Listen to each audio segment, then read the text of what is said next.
Hello everyone, my name is Tongxin. I'm a PhD student in Nankai University. Today I will be presenting the topic about the risk-based artificial notification.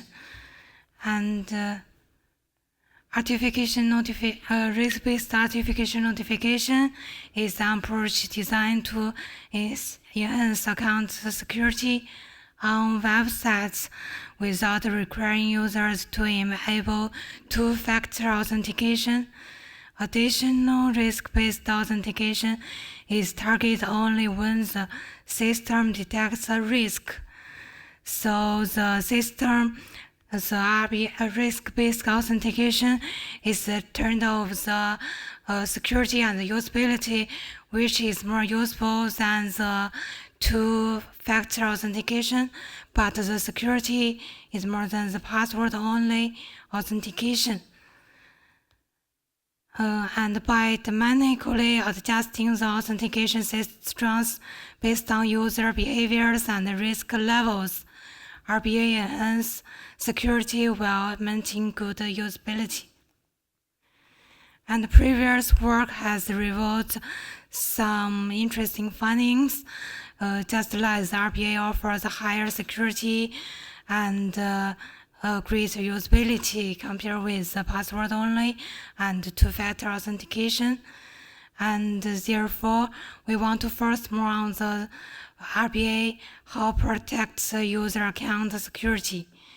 And as far as I know, in the 2024, the CHI, the markers research is highlights the user's attention to successful login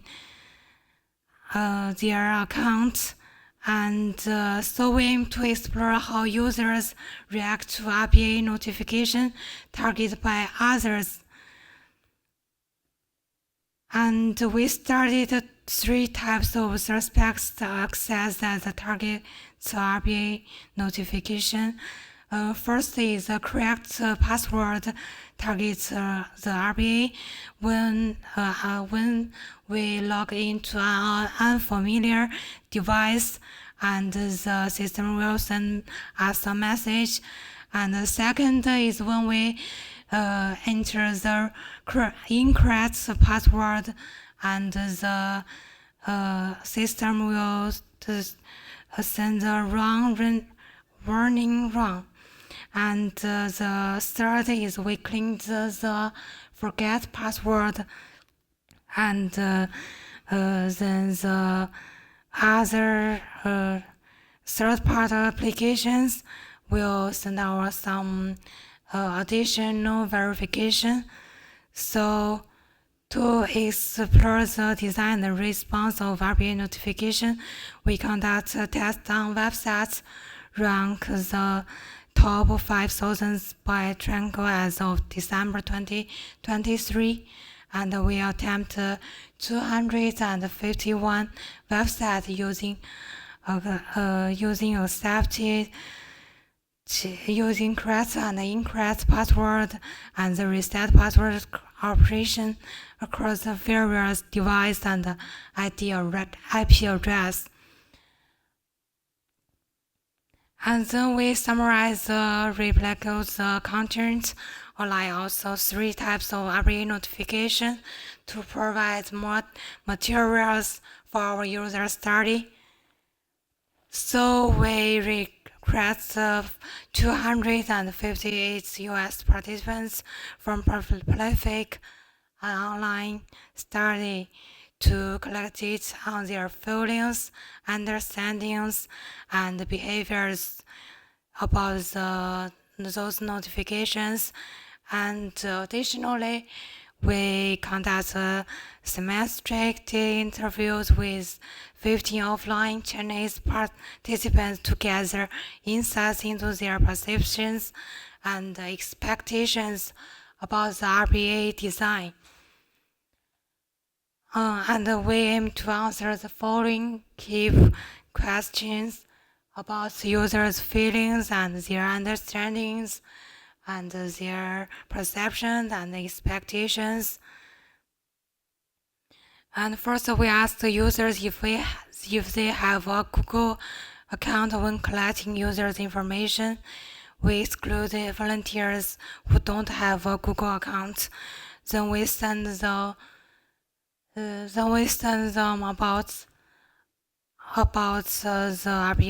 fake RBA notifications. And on the 7th day before the interview, the 3rd day before the interview, and the day when we interview them, in particularly, we choose to send the email at the process late 10 a.m. and around 12 p.m. noon and around 8 p.m. in the evening. And specifically, we use a 5-point routing skills to hint user to route the design and the content of the RBA notification. And then we adopt a mixed method approach that combines qualitative and quantitative methods to analyze the data.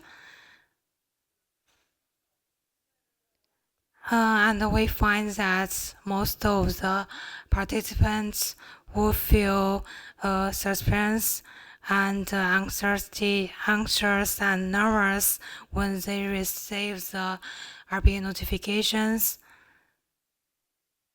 And then we ask them about how the device and the time and the channel they receive the notification. And we find most people prefer reviewing the RBA notifications via email on their smartphone, and the time, location, and the device used to receive RBA notification may affect how they respond to the RBA notification. And in our research, we found that participants take other security measures of receiving RBA notifications, not just changing their password. We find that when encountering RBA notification, and 65% of participants attempt to log into the account to verify the account activity information. If there is a suspect activities, they attempt to change their password, but if nothing happened, they will do nothing. So otherwise, they take no action. And next, 63% of participants indicate that they check for any abnormals in accounts. Additionally, 56% of participants mentioned that they enable two-factor authentication.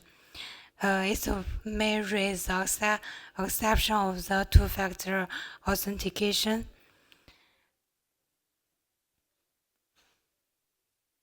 And in the satisfaction score of RBA notification by correct passwords, and the highlight satisfaction is observed with number grant, sensitivity, and constant content.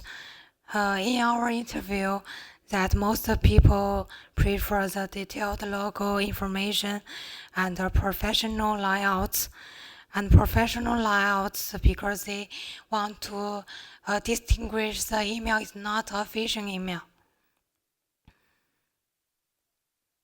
And we find that for participants show indifference towards RBA notification, and they tell us that in their experience, they find it maybe suffers phishing or a trunk. And 6% participants feel confused when they receive the RBA notification. And others, 3 participants feel nervous because the incorrect password trying makes their account locked. So we think it should load the IP address, not the complaint to the account.